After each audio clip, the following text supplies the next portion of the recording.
오래전에 성경 읽다가 잘 이해가 되지 않는 것이 있었습니다. 그것이 무엇이냐? 여러분, 사도행전 20장에 보면 사도 바울이 죽은 사람을 살리는 장면이 나옵니다. 사도 바울이 밤새 설교를 할 때 유도고란 청년이 설교를 듣다가 3층에서 떨어져 죽지 않습니까? 그런데 이때 바울이 이 죽은 청년을 살려냅니다. 그리고 또 19장에 보면 바울의 손수건을 가져다가 아픈 사람에게 얹으면 그 병이 나았다는 기록이 있습니다. 하지만 제가 이해가 되지 않았던 것 중에 하나는 바울이 자신이 가졌던 육체의 가시를 위해 하나님께 기도했지만 하나님이 이것을 지혜 주시지 않았다는 것입니다. 여러분, 사도 바울은 이 병의 치료를 위해 3번이나 기도를 했다고 합니다. 여러분, 사도 바울이 이 병으로부터 얼마나 치유를 받고 싶었으면 3번이나 기도를 했겠습니까? 그러나 여러분, 하나님은 끝내 바울의 병을 치료해 주지 않았다는 것입니다. 저는 이것을 보면서 이해할 수가 없었습니다. 하나님이 바울의 손을 통해 죽은 자도 살리게 하고 손수건으로 병자를 치유하시는 놀라운 능력을 보여주셨지만 정작 치유를 바라던 바울의 육체의 가시는 치료해 주시지 않았다는 것입니다. 그렇다면 여러분, 왜 하나님은 이러셨을까요? 우리는 이에 대해 어떤 관점으로 바라보아야 할까요? 이번 시간은 이에 대해 함께 나누기 원합니다. 여러분, 저는 오랫동안 왜 하나님이 사도 바울의 병을 치료해 주지 않은지에 대해 이해할 수가 없었습니다. 그러다 한 경험을 통해 질병에 대해 성경과 우리의 관점이 어떻게 다른지를 깨닫게 되었습니다. 저는 신학생 때 몇 번 소록도에 가서 봉사활동을 한 적이 있습니다. 여름방학이 되면 신학생들과 함께 소록도에 가서 봉사활동을 한 것입니다. 저는 지금도 소록도에 처음 도착했을 때의 일이 생생합니다. 우리는 버스 안에서 봉사활동 장소와 숙소를 배정받기 위해 기다리고 있었습니다. 그때 한 여학생이 악 하면서 비명을 질렀습니다. 모든 학생들의 시선이 그 학생에게 집중되었습니다. 그리고 우리는 그 여학생이 왜 놀랐는지를 곧 알게 되었습니다. 버스 밖에서 손도 없고 코도 입도 눈도 다 일그러진 나병 환자가 걸어가고 있었기 때문입니다. 여학생은 이 모습을 보고 자신도 모르게 비명을 지른 것입니다. 저도 이때 생전 처음으로 나병 환자를 보게 되었습니다. 우리는 긴장한 상태로 봉사활동을 시작했습니다. 소록도에 겨울을 위해 연탄을 날랐고 청소하며 봉사활동을 시작했습니다. 하지만 우리가 이렇게 봉사활동을 하면서도 늘 조심하는 것이 있었습니다. 그것이 무엇이었느냐? 나병 환자들과 가까이 하지 않으려고 했던 것입니다. 혹시라도 어떻게 될까봐 하는 생각도 있었고 가까이 하는 것이 꺼려졌기 때문입니다.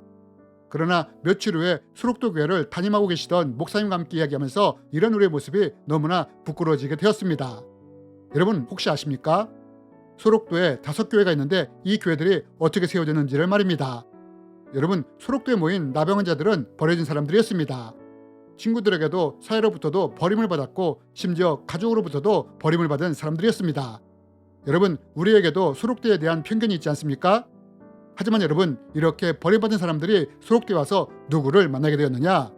사람들이 자신들을 다 버렸는데 예수님만은 소록도에서 이들을 만나주셨다는 것입니다.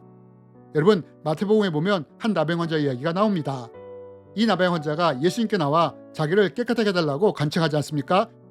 여러분, 지금 악취가 나고 살이 썩어 문드러진 나병 환자가 사람들 사이로 뛰어든 것입니다. 성경에는 거기에 수많은 사람들이 있었다고 합니다. 그렇다면 이 나병 환자를 본 사람들의 반응은 어땠을까요? 우리는 보지 않아도 쉽게 상상할 수 있습니다. 홍해가 갈라지는 것처럼 사람들이 갈라지며 뒷걸음질을 쳤을 것입니다. 그런데 여러분, 성경은 이때 예수님이 어떻게 하셨다고 합니까? 사람들은 뒷걸음질 쳤지만 오히려 예수님은 나병 환자의 곁으로 가셨다고 합니다. 그리고 악취가 나고 살이 썩어 문드러진 나병 환자의 몸에 손을 대셨다고 합니다. 사람들은 이 나병 환자를 보며 뒷걸음질 쳤지만 예수님만은 이 나병 환자를 만져주시며 품어주셨다는 것입니다. 저는 수록도 교회 목사님을 통해 이런 말을 들었습니다. 여기 있는 사람들은 다 버려진 사람들이라고요. 친구에게도 사회에서도 가족에게도 다 버려졌다고요. 그러나 예수님만은 이렇게 버려진 사람들을 품어주셨다고요. 여러분, 이런 사람들이 수록도 교회를 세우기 시작했다고 합니다. 나병으로 손이 닳아져 엎어진 사람들은 곰으로 수저를 팔목에 동여매고 그것으로 자갈을 모래를 통에 퍼담았다고 합니다. 다리가 멀쩡한 사람들은 그 통을 니엇가에 싣고 날랐다고 합니다. 이렇게 교회가 소록도에 세워졌고 5개의 교회가 세워졌다고 합니다. 그러면서 목사님은 소록도에 들어온 사람들에게는 한 가지 소원이 있다고 했습니다. 그것이 무엇이냐? 죽기 전에 예배당에 옮겨져 찬송소리를 들으며 죽는 것이 이분들의 소원이라고 했습니다. 저는 이야기를 들으면서 아침에 있었던 일이 떠올랐습니다. 우리가 봉사활동을 가다가 길에서 두 할머니를 보게 되었습니다. 이미 오래전에 나병에 걸리셨는지 두 분에게는 성한 곳이 별로 없었습니다. 얼굴도 망가지고 손도 없었습니다. 거동도 불편하셨습니다. 우리는 이 할머니들에게 인사를 하며 지나가려고 했습니다. 그런데 한 할머니가 물으셨습니다. 학생들 어디서 왔는가? 그래서 저희가 어디서 왔다고 하자 할머니가 말씀하셨습니다. 끝나고 무태 나가면 꼭 예수님을 잘 믿어야 해요 라고 말입니다. 여러분, 목사님은 말씀하셨습니다. 이분들의 한 가지 소원은 예배당에 옮겨져 찬송 소리를 들으며 예수님 품 안에서 죽는 것이라고요. 저는 이것을 경험하면서 그동안 가졌던 병에 대한 편견이 바뀌기 시작했습니다. 당시까지만 해도 기도로 해서 병이 치유되면 하나님께 축복을 받은 것이라고 생각했고, 그렇지 않으면 그 사람에게 문제가 있는 것이라고 생각을 했었습니다. 그러나 수록도 경험을 통해 어떤 병은 그것이 치료되지 않더라도 오히려 이로 인해 하나님께 가까워진다면 이것이 축복일 수도 있겠다는 생각을 하게 되었습니다. 그러면서 사도 바울의 일도 이해되기 시작했습니다. 여러분, 앞에서 말했던 사도 바울은 자신의 병의 치유를 위해 3번이나 기도했다고 했습니다.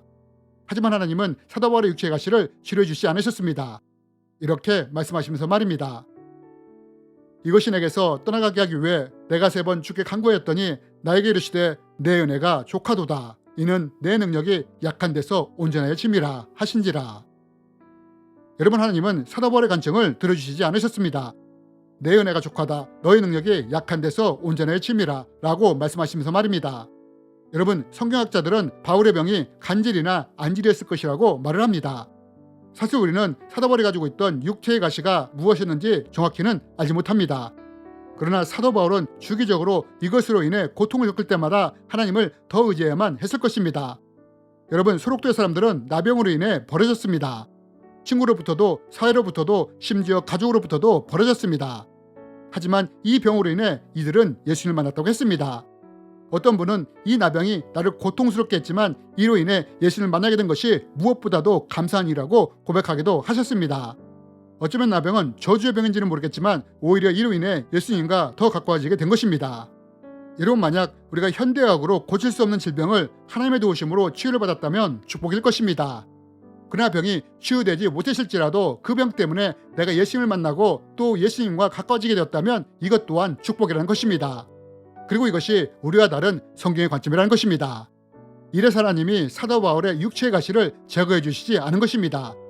사도 바울은 이것을 통해 약한 데서 더 하나님과 가까워짐으로 온전해졌기 때문입니다. 여러분, 하나님으로부터 병을 치유받는다는 것은 분명 축복입니다. 하지만 사도 바울처럼 우리가 그 병으로 인해 하나님과 더 가까워진다면, 더 겸손해진다면 성경적 관점으로 이 또한 축복이라는 것입니다. 이것이 바로 우리의 생각과 다른 질병에 대한 성경적인 관점이라는 것입니다. 주님의 이름으로 여러분을 축복합니다.